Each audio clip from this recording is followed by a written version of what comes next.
Sorry about that. That shot of in the Kiev live. This bottom left one seems to be having some issues with uh, keeping a signal. I refreshed it a couple of times. The chat on that is disgusting.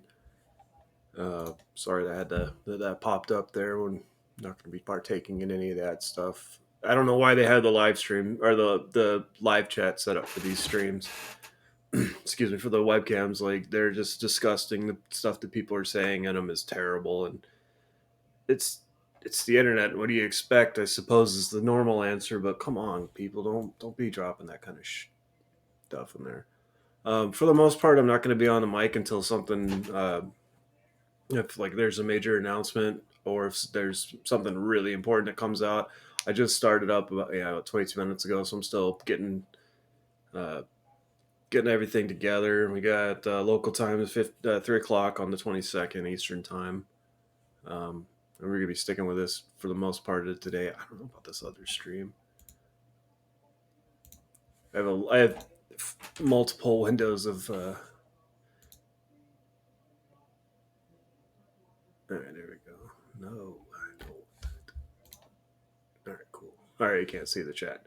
The chat on the Kiev live stream in the bottom left corner is just disgusting racism of from all over the place. I don't know where they're from or what they're writing. It doesn't matter. It's terrible and it shouldn't be on there. So I do apologize if that showed up on the screen. That was not my intention. For the most part, I'm just gonna have these streams. I'm gonna change out this other stream down here because it keeps bunking out. Let me see if I can find something better to put on there.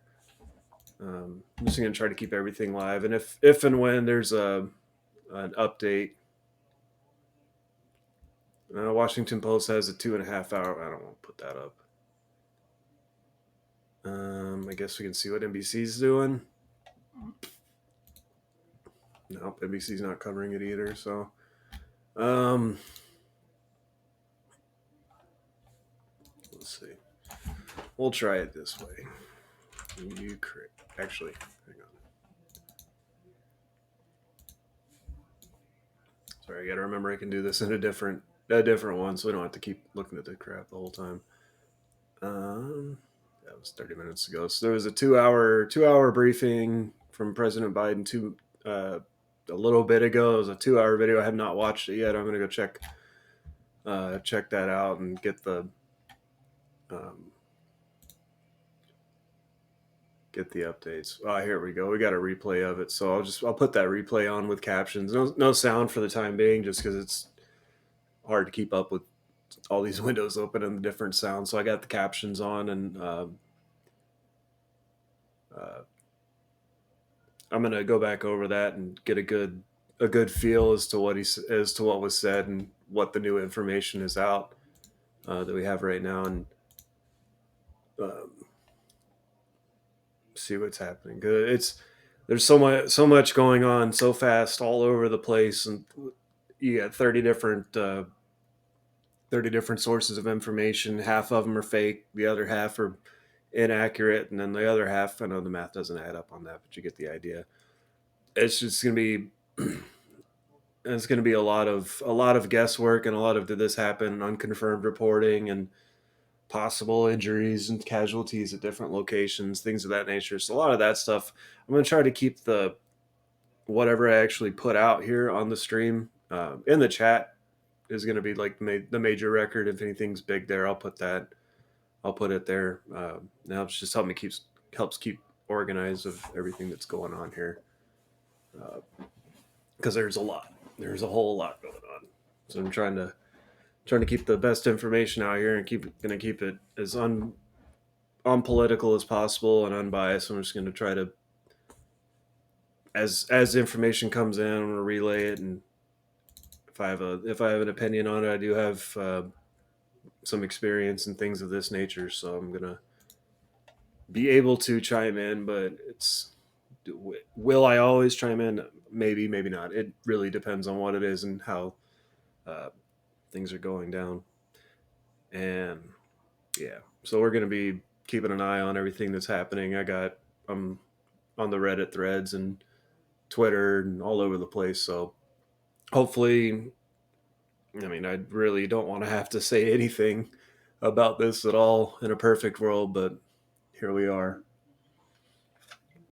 Day two, I did a little bit of coverage yesterday, but not much. Yesterday was mainly getting the stream set up and figuring out how to do this. I normally stream World of Warcraft stuff, so this is as far as streaming, this is a little bit of a different ball game than I'm used to. But uh, yeah, I do know a little bit about this kind of stuff, so we'll be able to,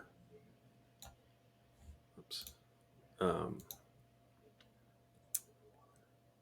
yeah, I guess digest some of this information together. But I'm gonna shut up and I'm gonna do some research, and then I'll come back on in a little bit with something, some more info. Thanks for watching.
United Nations.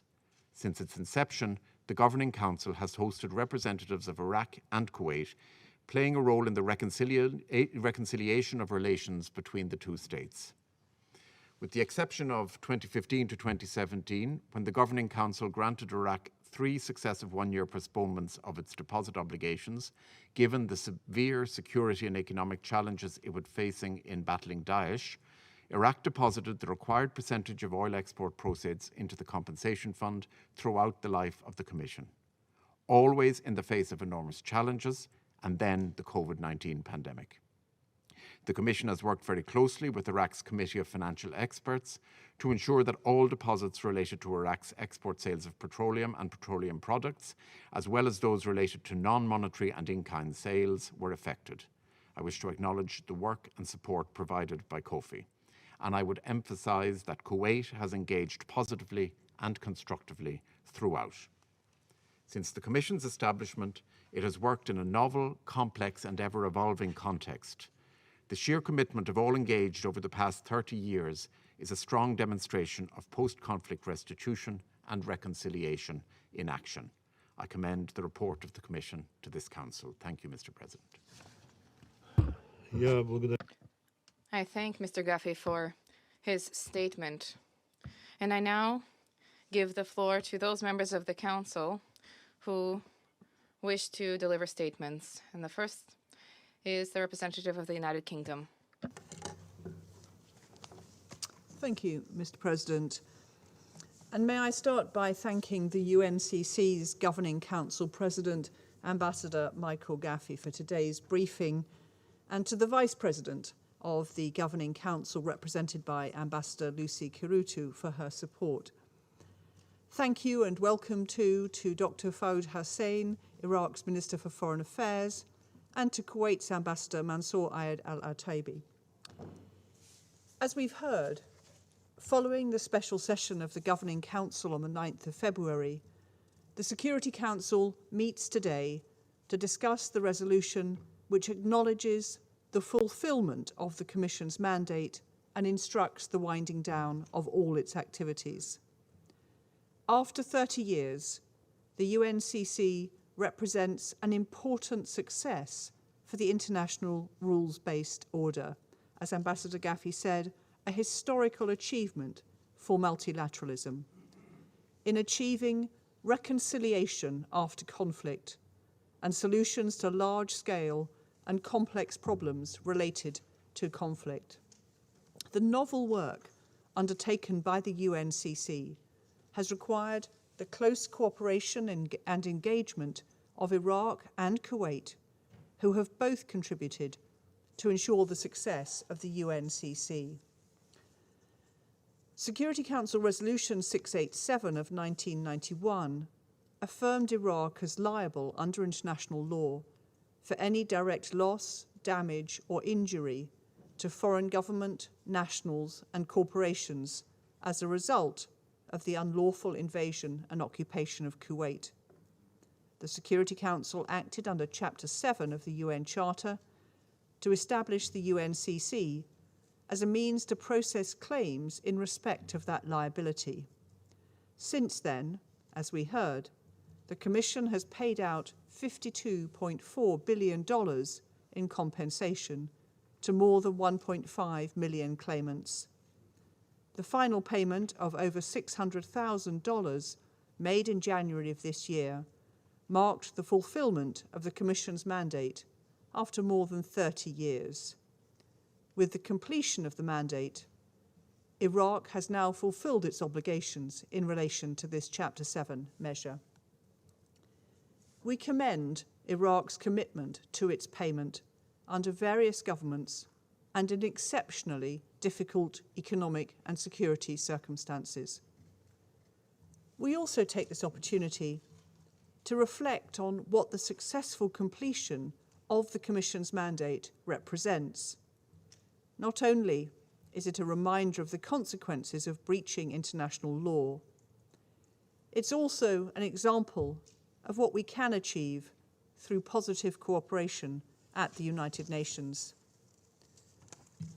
We would like to extend our thanks to the Commission Secretariat, past and present, for their tireless commitment and work to date. And we are confident the Secretariat will complete its remaining tasks with the high level of diligence they have maintained throughout. The United Kingdom stands ready to support all actions necessary to take forward the dissolution of the Commission by the end of this year. Finally, Mr. President, the United Kingdom expresses its gratitude to colleagues on this Council for their constructive engagement on the resolution before us today, which helps to draw to a close the long but ultimately successful endeavour of the Commission. I thank you, Mr. President. I thank the representative of the United Kingdom, and I now give the floor to the representative of the United States. Thank you, Mr. President, and thank you, Ambassador Gaffey, for your report. As it winds to a close, we can judge the UN Compensation Commission as a successful UN mechanism for post-conflict management, made possible by the Council's collective commitment to multilateralism and to the maintenance of international peace and security. Acting under Chapter 7 of the UN Charter, this Council came together to rectify the harms created by Saddam Hussein's unlawful invasion and occupation of Kuwait.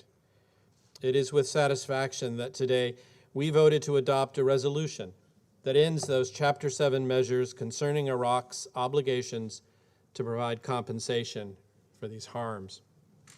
The Governing Council, in guiding the work of the UNCC, adopted every single decision by consensus, demonstrating to all a commendable unity of purpose and a commitment to collaboration. This success certainly would not have been possible without the diligence and effectiveness of the staff of the Commission over the last 30 years. Their professionalism built confidence in the compensation process and reaffirmed the ability of the UN to implement and run a complex program. We commend them for their work. But perhaps most of all, we are grateful to the governments of Kuwait and Iraq for the role they have played in drawing to a close a sad chapter in history and charting a more positive and peaceful future for their region. We commend the government of Kuwait for its commitment to the multilateral mechanism for resolving claims. The suspension of compensation payments due to the circumstances in Iraq associated with the rise of ISIS was a demonstration of Kuwait's trust in the UN to complete its work, and of Kuwait's generosity toward its neighbor and the international community during a crisis. We credit Iraq for its consistent participation in the claims process across several governments and through challenging times. Iraq's fulfillment of its obligations marks a continuation of Iraq's meaningful collaboration with the UN system. In conclusion, Mr. President, while the completion of work by the UNCC is a success, it is also a reminder that the impact of war extends for decades, even after the actual fighting may have ended. It is a reminder that all UN member states should continue to seek peace and avoid war. And it underscores that the Security Council must continue to undertake actions that help prevent the outbreak of armed conflict and advance international peace and security, consistent with this Council's role under the UN Charter. Thank you, Mr. President. I thank the representative of the United States for his statement, and I now give the floor to the representative of France.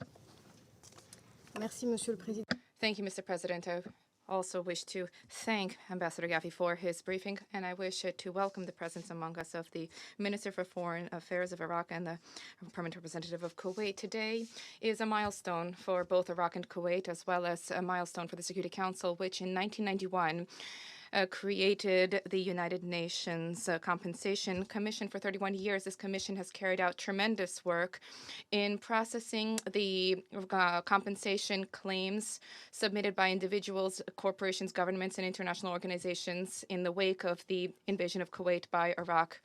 The UNCC, as was mentioned, addressed and resolved nearly 1.5 million claims, amounting to an amount exceeding 52 billion US dollars in that period. This is unprecedented in international dispute resolution and is a noteworthy example of reconstruction, post-conflict reconstruction and reconciliation. Security Council Resolution 687 also established a unique program for environmental regeneration in order to mitigate the environmental damage wrought in the region by the invasion of Kuwait. This unprecedented mechanism facilitated project implementation oversight for Kuwait, Saudi Arabia, Jordan, and Iran, pursuant to its obligations under successive Security Council resolutions and decisions of the Governing Council of the Compensation Commission. Iraq has always scrupulously honored its commitment with regular contributions to the compensation fund. This fact is all the more commendable in light of the fact that the country has endured difficulties over the years. I also applaud the very constructive of Kuwait in its cooperation with Iraq and with the Commission over these past 31 years. France applauds the efforts of the Secretariat of the Commission and its ongoing commitment for the benefit of all claimants. A new chapter is opening in relations between Iraq and Kuwait today with the dissolution of the Commission. In this regard, I wish to recall the strength of the ties and partnerships that have been forged between France and these two fraternal countries. I cherish the hope that these excellent relations between Iraq and Kuwait will be crystallized through joint projects. I also wish to applaud the positive role played both by Iraq and Kuwait at the regional level in facilitating crisis resolution and setting the stage for regional dialogue in a contribution to stability and security. Iraqi diplomacy of balance and the know-how in terms of mediation of Kuwait are well known and well regarded in the region and beyond. As the mandate ends under Chapter 7 of the United Nations, France wishes once again to underscore our appreciation and our gratitude vis-a-vis the Commission, Kuwait, Iraq, and all stakeholders who contributed to the operations of the Commission over these past 3 decades. Thank you. I thank the representative of France for her statement, and I now give the floor to the representative of the United Arab Emirates. شكرا السيد الرئيس. Thank you, Mr. President. I thank Ambassador Michael Gaffey for his valuable briefing. As President of the UN Compensation Commission, I also welcome the participation of His Excellency Dr. Fuad Hussein, Foreign Minister of Iraq, as well as Ambassador Mansour Al-Utaibi, Permanent Representative of Kuwait in this meeting.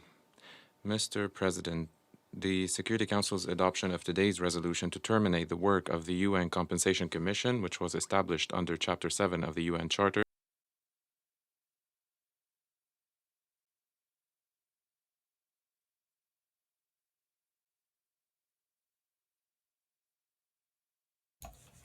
All right, I was on and off paying attention to what they were talking about in the UN, but it sounded a lot like they were talking about something about Kuwait. So I don't know if that's related or not, but I don't think so. So I'm just gonna have I got a couple of streams here. I'm gonna update that from inside Kiev. So keep those going just to get a little. I mean, it's the best indicator of what's happening on the ground is, hey, look, there's people out at a what do they call those things? Where they got all the vendors, all the street vendors out. There's a name for it. Damn it, I can't remember right now.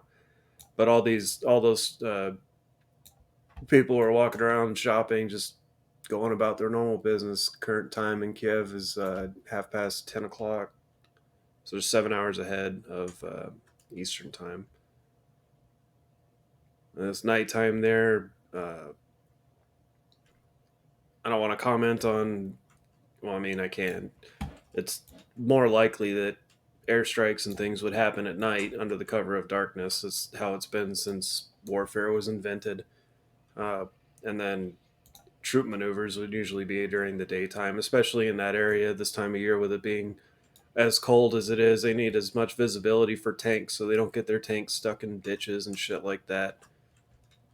So the nighttime is unfortunately the well, fortunately and unfortunately the time that won't see as many big troop movements, but you'll see a lot more activity of air power, indirect fire, things of that nature. But so far, it looks like everybody in the city. I mean, these guys are still pretty far to the east, so it's not a. It's still early in this whole process, but the people in Kiev right now look like they're just going about their day-to-day business. So that's a good indicator of how they're feeling on the ground there. Yeah, people are out shopping and people are out driving, just doing what they need to do. I'm scrolling through a whole bunch of different sources right now and trying to get the most up-to-date stuff, and there's just so much of it. So I'm gonna try to keep the headlines section. I'm gonna be updating that every hour or so. I'm gonna go through and figure out what the big points of the day, and I'll just go recap those real quick. So yesterday, Putin had recognized two regions in the Ukraine, the Donetsk and the Luhansk regions, as independent of Ukraine, and under the guise of claiming them as independent and then saying that Ukraine is messing with these independent nations that have Russian people in them, so Russia has to go and save them. That's the layman's, that's the, I don't know, layman's, that's the, how that's the dumbed down reaction to it. But yeah, that's the easy one. So yeah, I'm gonna keep looking through. That was the pretext. That's the word I'm looking for. The pretext that he was trying to make, just setting this whole thing up. I mean, it's the playbook that Russia's used since the 80s, 70s before. I mean, none of this stuff is really complicated. They want the land, they want the power, and unfortunately, that's how humans are, and that's how we've always been. So we're gonna see how that all pans out. So shortly after Putin declared those two regions as independent, troops moved into those regions under the guise of, we have to go in there and protect them from the evil Ukrainians, and that's just not the case. It's 100% Russian propaganda saying that Ukrainians are behind this crap when they're clearly the aggressors in the circumstance. So they've got Russian boots on the ground inside the country right now.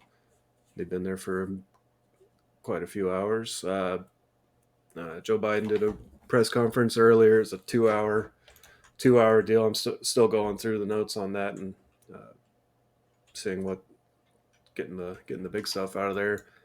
But in the harshest terms available, said it was a bad thing to do. Don't do it. It's bad.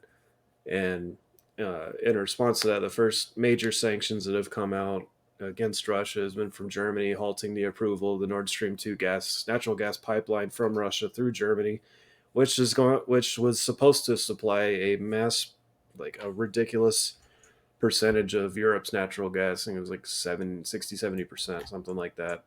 And it was going to bring prices down for everybody, but that's just not going to happen now because Russia can't stay at home and shut the hell up. So they're going to be hurting on natural gas, which means everybody's going to be hurting on natural gas. So all the prices are going to go up. But that was the latest big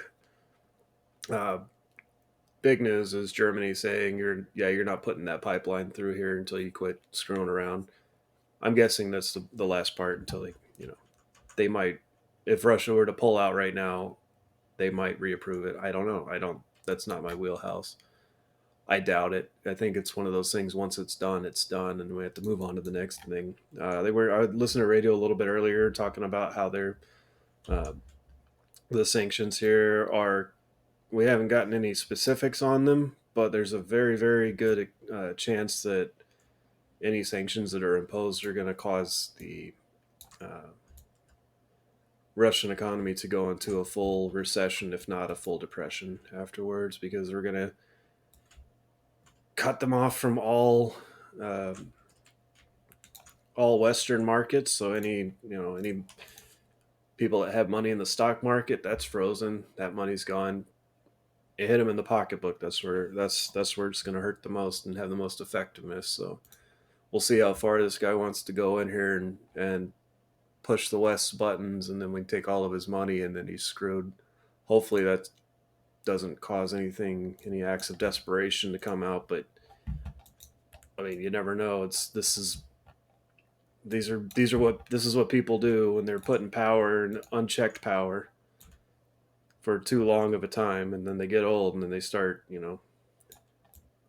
having to keep going and keep going and keep going to maintain their relevance, especially when if you look at Russia's economy right now, it's completely in shambles already. The people there are suffering ridiculously, and the oligarchs, the top 1.1% that has all the money is sitting there laughing because they have all the money and they don't care, and it's silly. Look at that. But yeah, so I'm gonna go ahead and just keep these streams up for a little bit and just keep an eye on what these guys are doing, and then I'll give an update here shortly when I have more information to relay. So that's where we're at. That headlines are updated, and yeah, it's a good spot for that. So appreciate you checking out the stream. We'll be back with some more updates in a little bit.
Over the last few months, we've coordinated closely with our NATO allies and partners in Europe and around the world to prepare that response. We've said all along, and I've told Putin to his face more than a month ago,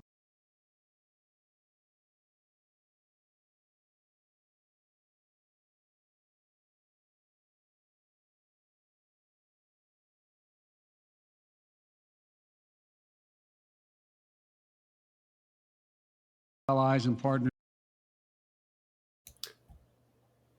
All right, this is a quick video from MSNBC describing the sanctions. This is a clip from Joe Biden's 2-hour press conference that he did a minute ago. Well, the video is 2 hours. I don't know if he spoke for 2 hours or not fully. But this is him going over the sanctions that the U.S. is proposing or probably at this point going to implement. I mean, pretty much by the time the president says something out loud, the decision's been made by the time we get to hear about it. That's usually how it goes throughout history. By the time we know, it's more of a courtesy just to let us know that, hey, we made this decision and this is what we're going to do, and you can just accept it because we're in charge. So I'm going to go ahead, I'll play this one real quick. This is a 3.5 minute video. I'll have the sound on and we'll see what Joe said. Check it out. In Europe and around the world to prepare that response. We've said all along, and I've told Putin to his face more than a month ago, that we would act together. And the moment Russia moved against Ukraine, Russia has now undeniably moved against Ukraine by declaring these independent states. So today, I'm announcing the first tranche of sanctions to impose costs on Russia in response to their actions yesterday. These have been closely coordinated with our allies and partners, and will continue to escalate sanctions if Russia escalates. we're implementing full blocking sanctions on 2 large Russian financial institutions, VEB and their military bank. We're implementing comprehensive sanctions on Russian sovereign debt. That means we've cut off Russia's government from Western financing. It can no longer raise money from the West and cannot trade in its new debt on our markets or European markets either. All right, that's big. Yeah, I was saying that a minute ago. They're gonna cut off. They're gonna go for the money, cut the money off. They're not allowing anyone in Russia, private citizen or business, to trade on Western markets. That's huge. That's a lot. That's like all their money. And these are just the first ones coming out. Hopefully, if they, I'm assuming that by you said they froze assets to the VEB, which I guess that must be like their big bank and their military bank. So their military can't move money around, and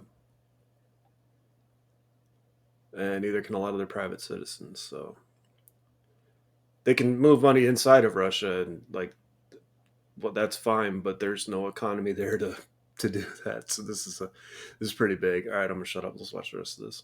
Starting tomorrow and continuing in the days ahead, we'll also impose sanctions on Russia's elites and their family members. They share in the corrupt gains of the Kremlin policies and should share in the pain as well. And because of Russia's actions, we've worked with Germany to ensure Nord Stream 2 will not, as I promised, will not move forward. As Russia contemplates its next move, we have our next move prepared as well. Russia will pay an even steeper price if it continues its aggression, including additional sanctions. The United States will continue to provide defensive assistance to Ukraine in the meantime, and will continue to reinforce and reassure our NATO allies.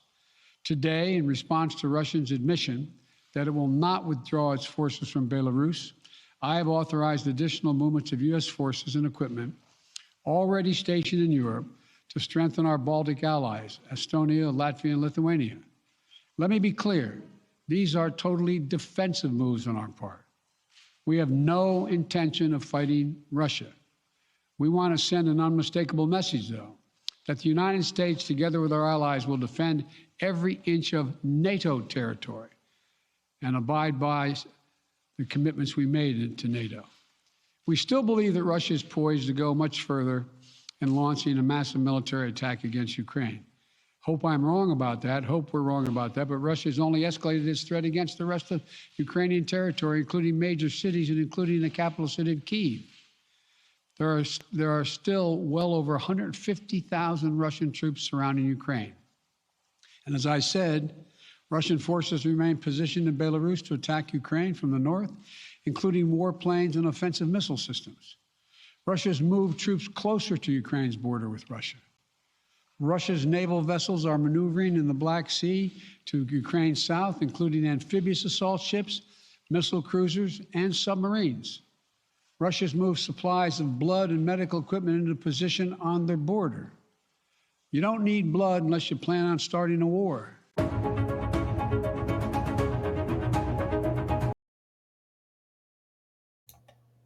All right, so a lot of that was stuff we already knew that they had moved in. They have 190,000 plus is a better way of saying that, troops in the area that we know of. I'm sure they're lowballing that number. It only makes sense. I mean, they might not. I don't know if they're making it, if they're lowballing it or making it higher. We don't know. It could be 100% accurate after the whole fiasco with WMDs in Iraq. The UN doesn't really believe us anymore, so we gotta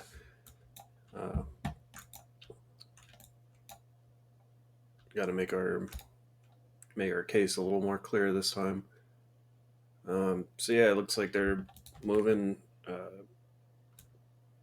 a lot of people, a lot of bodies around, a lot of equipment, field hospitals, tank units, everything in place that you need for a ground invasion. Go away, turd. Oh, they're all doing the same thing. Everything you need is either there already or pretty damn close. So not a good situation to be in. So I just got a couple of Kiev cams up for the time being until I can find something better. Anytime I find a good video that'll explain it better than I can, I want to pop that up real quick and put it on there. But yeah, a lot of moving parts happening at the same time, and a lot of stuff going down. So it's gonna be a day of this kind of thing. So all right, I'll be back on mic when I have something else to say.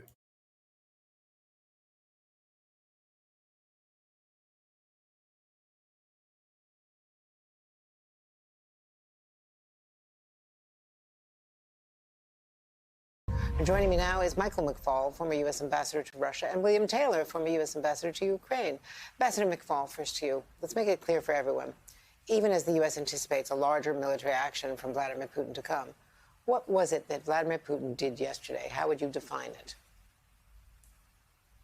Andrea, as you know, I teach here at Stanford University. I teach courses on international relations. If country X sends soldiers and tanks into country Y without an invitation, what do you call that? That's my final exam question for everybody. That is an invasion.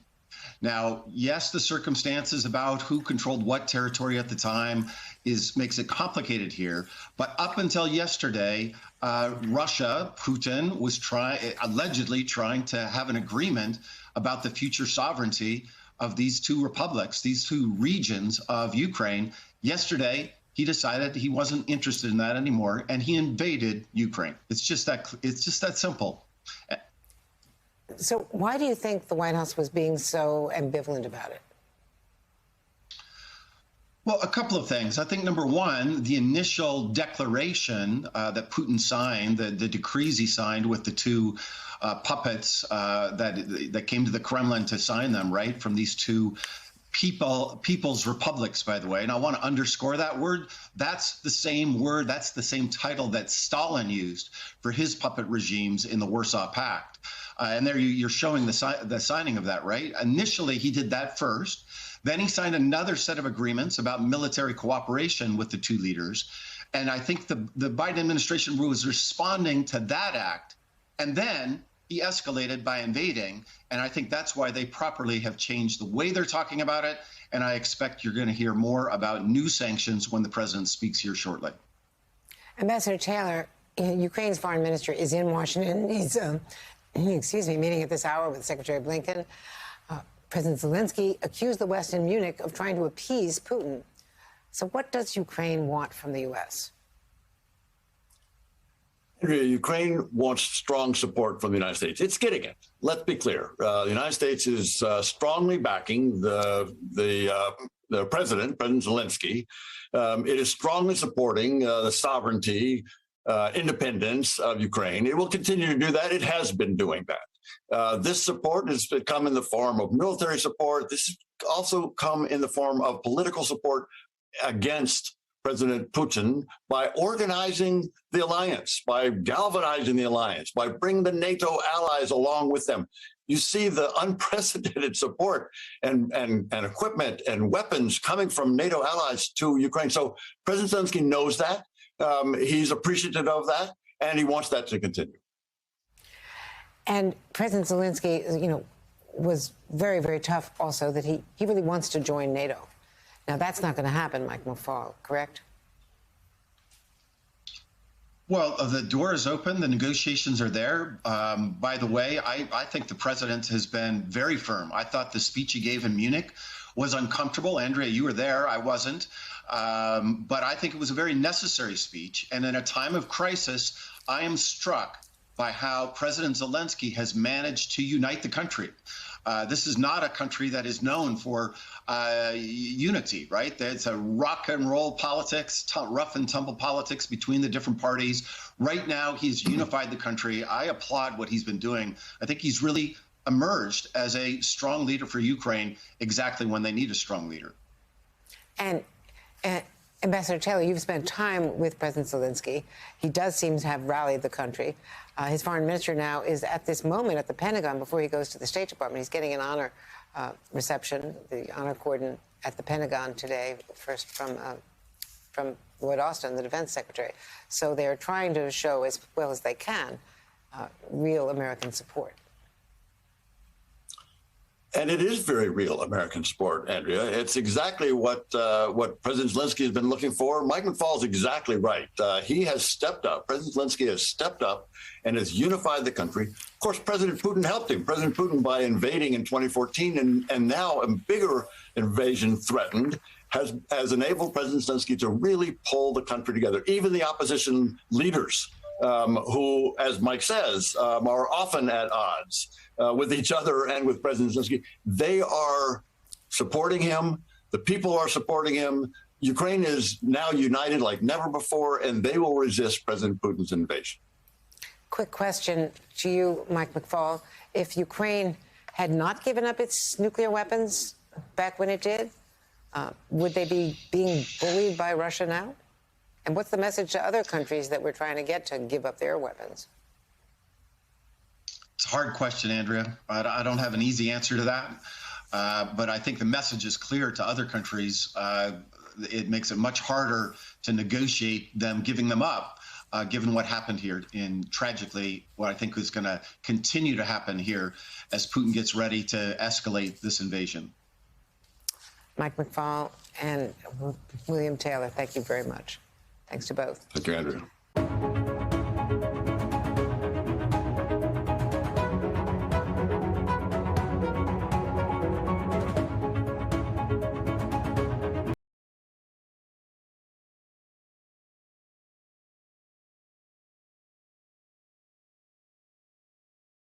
Yes, calling reservists, but no general draft. Calling on reservists as of 13 minutes ago.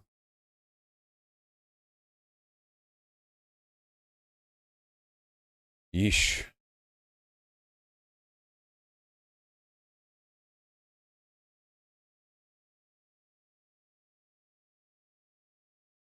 Also, there is a war tax. Without knowing how that war tax is going to be implemented, I don't really have any way of knowing. Allegedly shelling from Crimea not confirmed. That would be a big fucking deal if that was confirmed. Heavy shelling at Chungar checkpoint. Chungus checkpoint?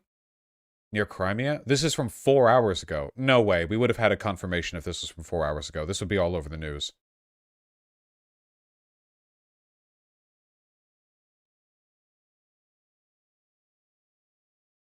The Chungus checkpoint.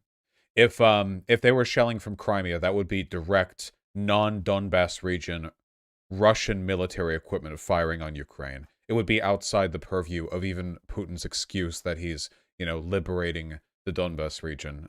It would be all over the place. Apparently it's Russian drills.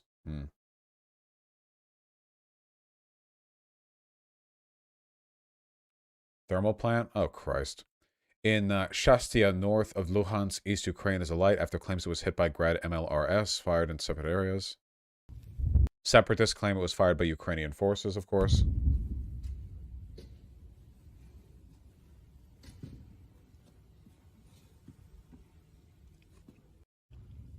Where's Shastia?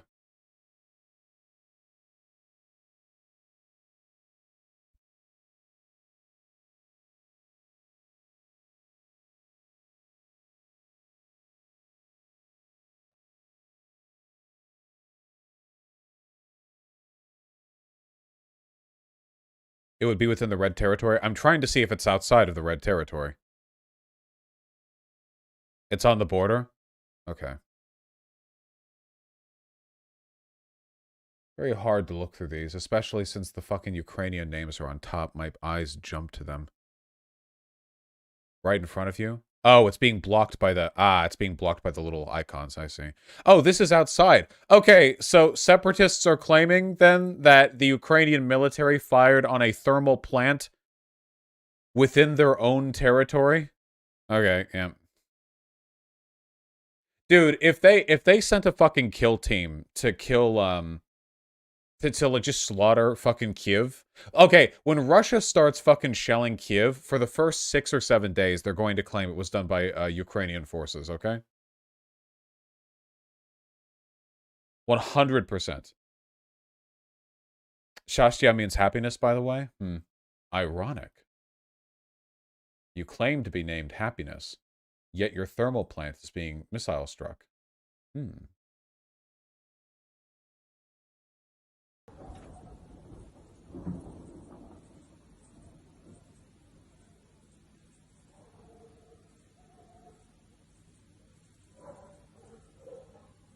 Uh-huh. Oh.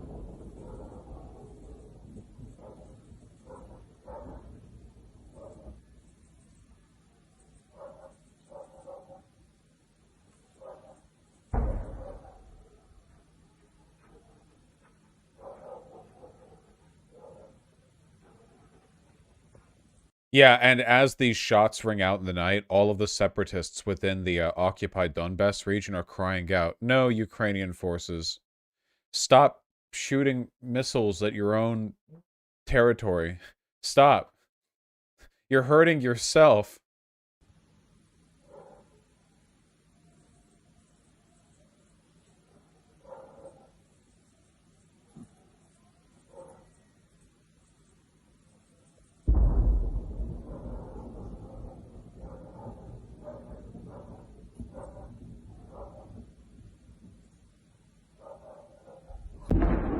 Ooh.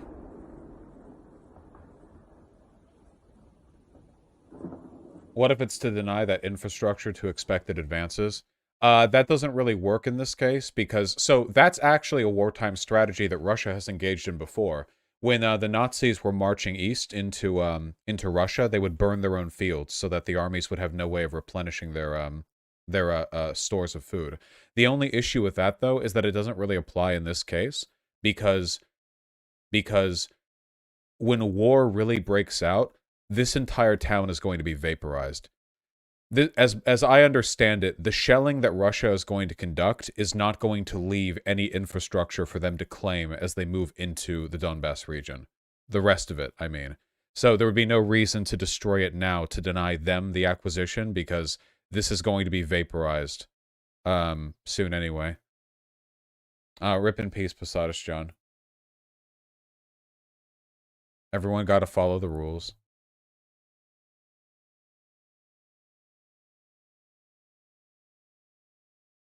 Zelensky called up military reservists. Yeah, we saw.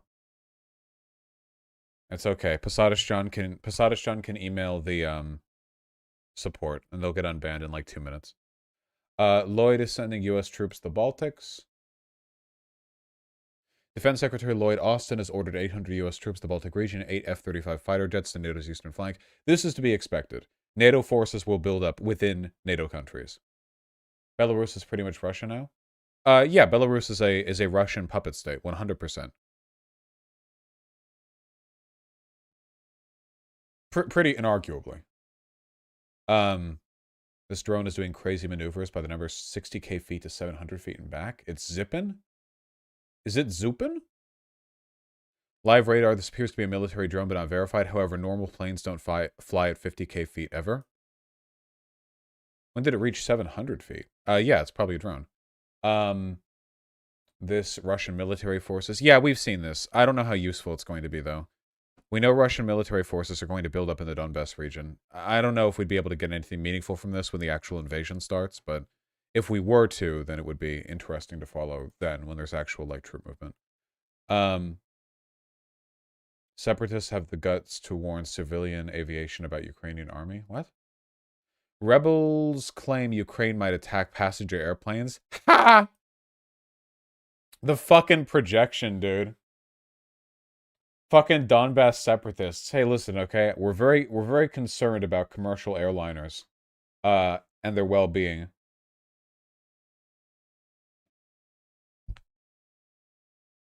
Very, very concerned. Didn't they shoot down a plane in 2014? Yeah, it was an international incident. Chad Ukrainian protesters again?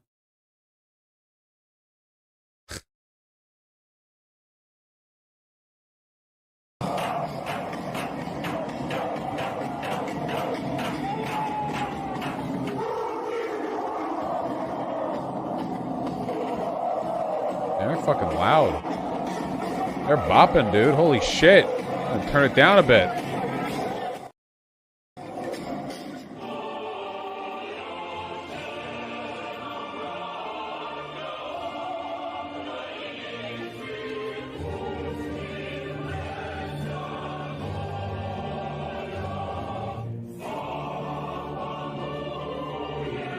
Are they going to be arrested? No, they're in Kiev.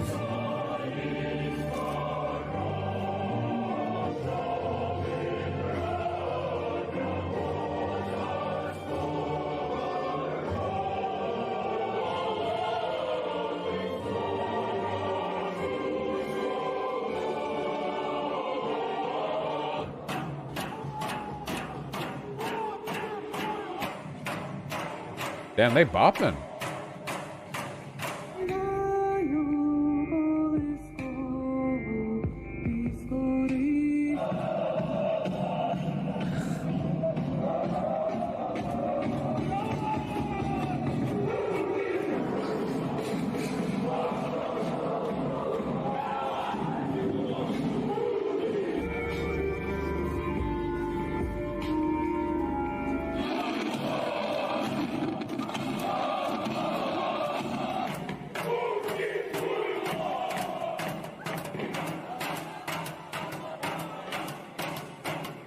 Cemetery crosses written Russian occupier on them. That's fucking base, dude. Fucking planting gravestones in the ground in front of them.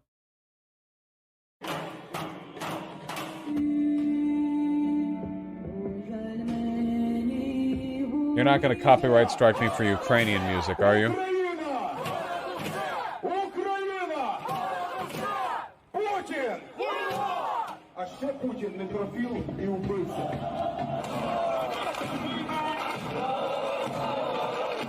Woo! I think the Ukrainians don't like Putin, guys. Could this really be the start of World War III? No. This is between Russia and Ukraine. Zelensky announces tax breaks for corporations. Normally, listen, okay, folks. Normally, I'm a big tax and spend kind of guy. However, under these circumstances, yeah, pretty necessary, I think. They need to do literally anything possible to maintain corporate confidence and investment. And if that means gutting the tax rate and running the government into debt, you know, just doing anything they can, then that's what they got to do.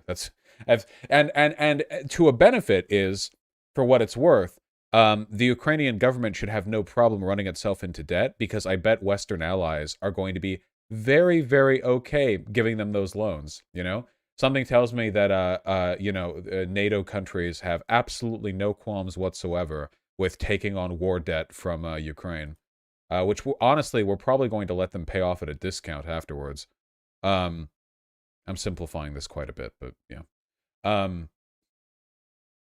Yeah, so gut the taxes, run up a massive debt, do anything you can to keep corporate confidence, because if the corporations start to flee Ukraine, the economy stalls, which fucks up the wartime economy, and then you start having problems with people being able to buy food. And the last thing that you want is people not being able to afford their fucking groceries when your country's being invaded. It makes sense. I follow the logic. Bailing out Ukraine on their war debt is the one bailout I'm 100% for, yeah. Hungary deploying troops to its border with Ukraine. Oh, shit. Is Hungary hungry? For both security purposes and humanitarian tasks? My guess is that they're probably getting ready for a refugee crisis, and they also want to prevent any violence from spilling over. I don't think they're going to invade.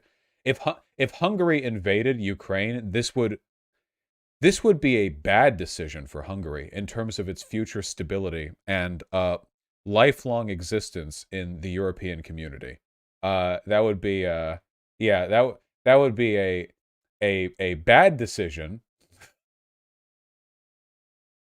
They would be glassed. Hungary's in NATO, dude. Yeah, can you imagine, dude? Oh my god, if they did anything to Ukraine, just a shockwave of nuclear hellfire would just radiate outward from the NATO military bases in Hungary. You know, just instantly, just consuming the state.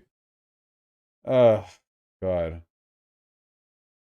Dylan wants the Trump praising Putin article. Do you still have it? I don't think so. It'd be probably pretty easy to Google though. It's pretty fucking funny. Closing my tabs. They cut taxes, but anti-Maidan oligarch still pays them in advance. Let me see. Zelensky announces tax vacations for the businesses for business in a dire moment, while Akhmetov, who backed Yanukovych, pays tax in advance to back economy. They were fighting 2 months ago. The Kremlin just unites the enemies, even for an anti-Maidan oligarch. I lack the education to fully assess this. My general understanding is that it's okay to do some goofy goober economics in wartime. That's my understanding of the situation. That's what I'm sticking to, my perspective. You seen the World War III tweets? No, and I have not. It's not going to be World War III. It's not going to be World War III. It's not going to be World War III.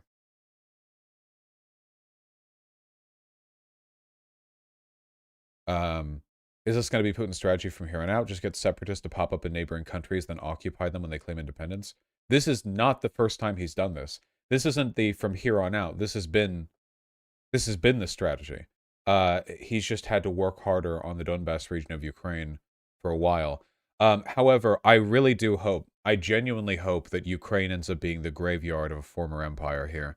If the difference here, okay, the Crimean annexation went well for Russia. The invasion of Georgia went well for Russia, okay? This right here has the potential to go monstrously poorly for Russia. Don't get me wrong, they have the military advantage, but there are circumstances by which Russia could run itself into the ground here, isolating itself even further from countries that aren't in its trading bloc, decimating infrastructure and access to resources that they previously had some degree of access to before 2014. I mean, with Ukraine, overcommitting their military. If things stall and too many Russian soldiers die, Putin's popularity could fall. Other oligarchs in Russia might seek to replace him with someone else. Maybe that would get them killed. I don't really know. It's impossible for me to really know. It's just there's too much. There's too much.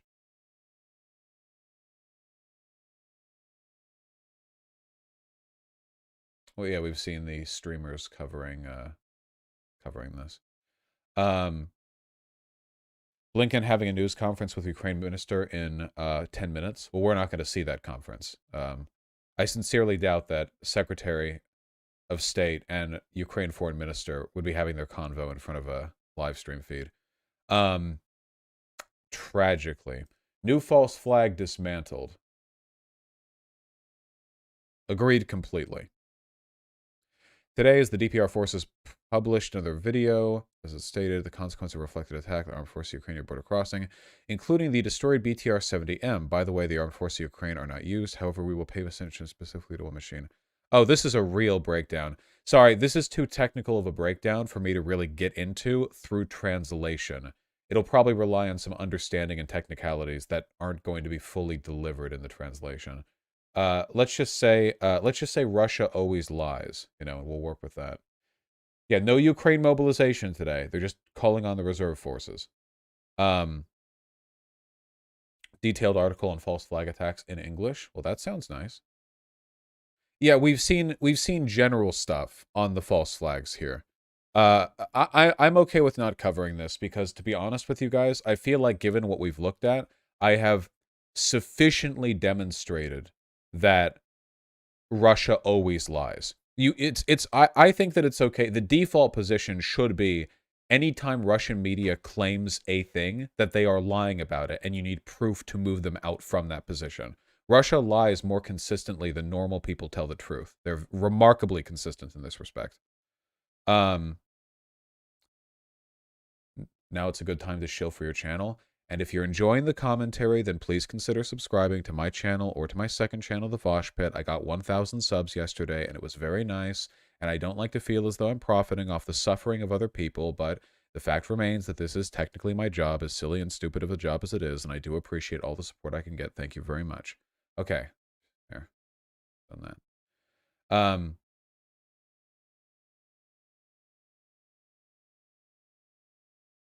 Thank you for the addition. The ongoing discourse. Bring it in. Nigel Farage, pro-appeasement take. From Nigel Farage? No way. Siding with far-right autocrats? Dude, no way. Farage siding with the far-right autocrat? That's, oh my god. That's crazy. Look, we're waking up to a very... No, I hit the wrong... Union, wanting to expand, wanting the Ukraine to join it, that directly led to that. Notice how he's blaming the EU here because of course he was like the big Brexit guy, so like he has to make it about the EU. But I think it's indicative of how the scapegoat these guys will use is like completely transformative. Like they'll just do like any group that's convenient to their political agenda, you know? He called it the Ukraine, yeah. That revolution, and people stood there in the Technically, the squares EU of thinks Kiev, more true than waving NATO. Yeah, it European is, it Union is. flags, their country having already been the beneficiary of pre-accession aid. That's money. What possible strategic benefit or asset could it be to us for the Ukraine to join NATO? Absolutely none whatsoever. But we denied them access to NATO like a decade ago. That I can see. So I think what Boris Johnson needs to do is to rethink the geopolitics of all of this, to convince other EU leaders, to convince... I don't care. Farage is a clown. Does anyone give a fuck about Farage anymore? Hasn't he tanked his own reputability like a dozen times over, even to the cretins who follow him? I still think it's crazy someone paid Nigel Farage to do a cameo video calling you racist. Yeah, it was like off Fiverr or something. Love to be known. Hassan is escalating his Crimea's Russian rhetoric.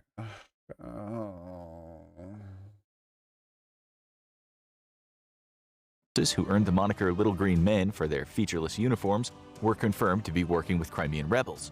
Then deep down... It's just crazy how much the people living in Crimea have routinely kept up this lie that they want to be a part of Russia, though, like consistently. Year over year, despite being under this horrific occupation of Russia. Also equally as crazy when like... Wait, is he saying that being occupied by Russia would not contribute to the people of Crimea supporting Russian occupation? Do you know what occupation does to a country? I bet he doesn't even know that. I don't know if he knows anything about any of this. Like 75% of their fucking navy was like, yeah, we're Russian Navy now. Like that's just like weird stuff that happens. That's a weird things that happen when you have a referendum, and even if you don't agree with the referendum, which is understandable, it was under annexation. It was under, like, you know, it was at gunpoint technically. The consistent polling shows time and time again that they were actually they're actually fond of that. Okay. The thing is, like, you can speculate. We don't have reliable data on the subject, but you can speculate all you want. But, like, the argument that it's okay to invade an area if the area wants to be owned by you is not an argument lefties apply to anywhere else. Do you know how many places there are around the world that would love to be subsidiaries of the United States? That's not a joke. Hey, like, for example, Hong Kong, I guarantee you, matter-of-factly, that that Hong Kong absolutely would have chosen U.S. occupation and, like, separate territory, like, status over being controlled by China. Absolutely, 100%. No shot they wouldn't have. Does that justify it? Like, no, it's just like, I don't understand, man.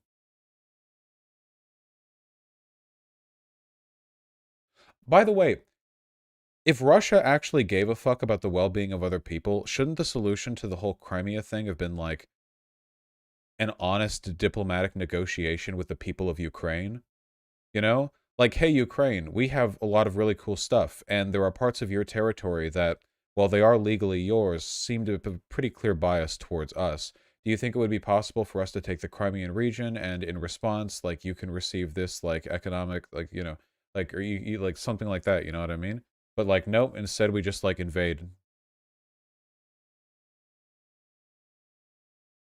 It's not that Crimea was largely autonomous before 2014, which would have made Russia's bargaining position stronger. Listen, guys, if what had happened in 2014 was Russia initiated strong diplomatic talks in an effort to annex Crimea through the legal process. Like, hey, it's a semi-autonomous region. A ton of people here are like super pro-Russian anyway. Like, do this and like we can pay you this, or like we will invest in this infrastructure. We'll like do this connection pipeline, whatever, some shit. You know, would that work for you?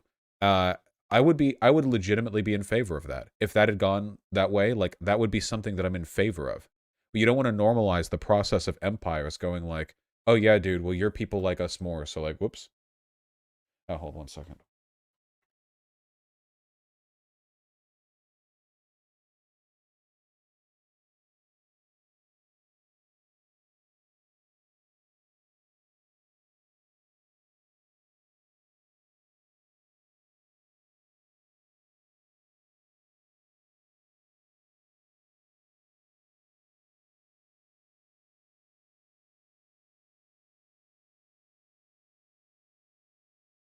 Just my pop, no worries. Sorry, not the CIA, unless my dad has a job that I don't know about. Hold on.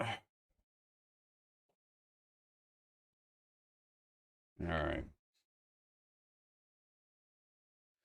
Their polling of 2013 that more than 50% of Crimean people want to be part of Ukraine, want to be part of Ukraine as an autonomous region. Yeah, look, it doesn't matter. You have to go through the right channels.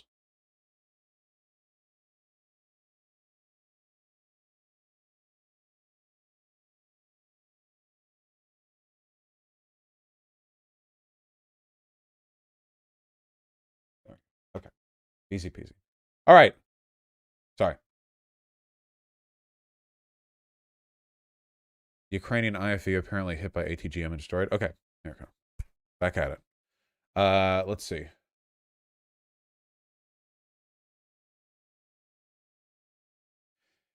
Apparent BMP-2 was destroyed by an ATGM fired by separatist forces.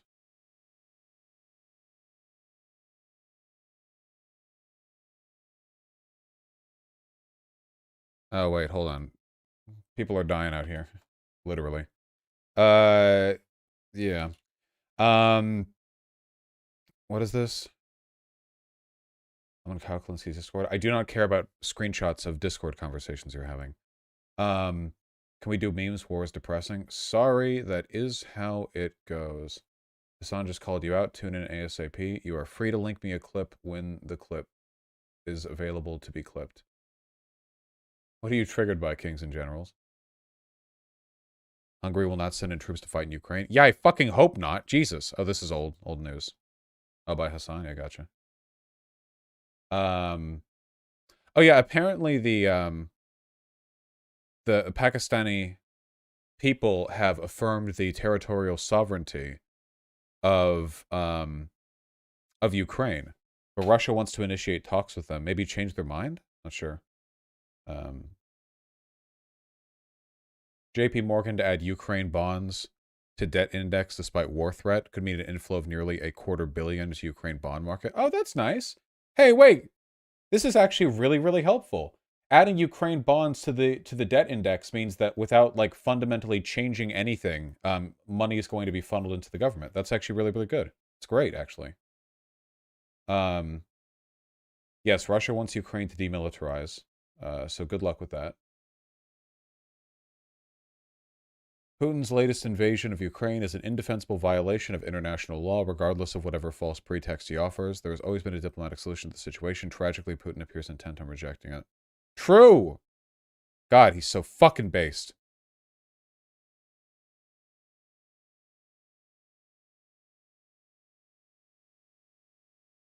We don't deserve him, it's true. We do not.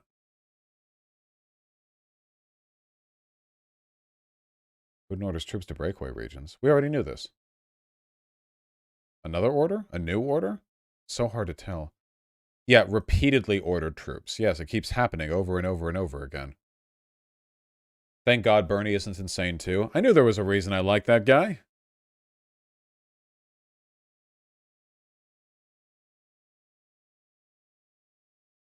Reportedly? Yeah, well, it has happened. He's essentially confirmed it himself. Why does the entire online left ignore him? Well, he's not going to run again. Oh, sorry. It says reportedly, not repeatedly. My bad. Yeah. Well, he still has said it. Here's what an invasion may look like. Sorry, sleep deprived. Map shows what a potential Russian invasion might look like. Why would you ever listen to military experts and war correspondents, okay? When you guys already got the goddamn Vosh invasion John Madden stream segment, okay? Why would you ever need that? The goddamn, if we're gonna John Madden the whole goddamn Russian-Ukraine conflict is what we're gonna do. What does that even mean? John Madden is like a football guy, and he'll draw lines on a big square of grass to say where big men go. I think I got the gist of that, basically. John Madden died? Well, okay. Yeah, I mean, that does happen to people from time to time. Have you reminded YouTube to like the stream? YouTube chatters, if you could hit the like button, it would mean a lot because it boosts the algorithm's recognition of the video and leads more people to watch the stream, which I think is valuable because this is important stuff geopolitically. It would mean a lot to me if you hit the like button. It does a lot to boost the metrics. Thank you for considering it. I'm sorry for shilling, etc., etc. Okay. And chat, you guys gotta hold on that. SDL is being lay funny. I love it when people are lay funny. True. Stop sounding so defeated about it. Look, I'm just trying to keep my head in the game, okay? I wonder if Vosh could sound any more bored. That wasn't boredom. That was resignation, you fucking troglodyte. Jesus fuck. Boredom. I'm not bored by asking... Okay. All right. Okay. Go to the Russian now? No memes. Stop with the memes. Stop. I want to see what RT is up to. I want to see what RT is up to right now. I got the clip of Hassan calling you out. Okay, fine. Second strongest military power, and it's over. For the record, like, the people that are coming in here and being like, take the L dog, will never ever go back to their favorite streamer and be like, why have you been so fucking horny and regularly claiming that like Russia is going to fucking invade and like bomb Kiev or whatever the fuck any day now, and doing like Pack Watch, War Watch for the past fucking week with the salivating expectation that Russia is going to invade Ukraine and engage in a fucking bombing. Well, first of all, I don't have to take the L on anything because every single claim that I've made so far has been proven right. Every prediction that I've made has been proven right. So I've got a good track record. And I don't claim to know what's going to happen. I could be wrong on any claim that I make in today's stream, but I try my best. I don't understand where this line comes from. This, like, covering live events means you want the war to happen. I don't know. It's important. I don't know. I'm a politics streamer. This is relevant. Campaign. Why is it that they are? Why is it that their favorite fucking streamer is regularly repeating State Department propaganda while they're supposed to be like, you know, an anti-imperialist? Well, if the messaging from the State Department is stuff like Russia will invade, and then Russia invades, it seems like one of the legitimate apparatuses of the State Department, which is to gather intel on foreign affairs, might have info on foreign affairs. Possibly. So, yeah. They will never ask that question. They will never demonstrate that that person is wrong. I don't understand. Does that mean, well, I've been right so far. Wait, does that mean that a person should deliberately say things that are incorrect because the State Department didn't say them? Like, if I think an invasion is likely, but then the State Department says an invasion is likely, should I be like, oh, well, actually, I don't think it'll happen. This seems a little silly. They will never care because it's the exact same thing. The overwhelming support that you can get, the overwhelming support that you get for being on the side of good, on the side of like the good imperialism that America is engaging in. America's not engaging in any imperialism right now at all. It's a conflict between Ukraine and Russia. We're not doing anything. It's not imperialism to supply armaments to a country that asks for those armaments.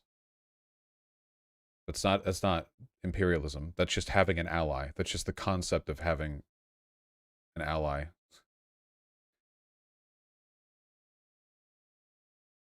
NATO existing is imperialism to Assad. NATO is not in Ukraine, man. It doesn't even matter. NATO rejected Ukraine like a decade ago. Okay? That is never going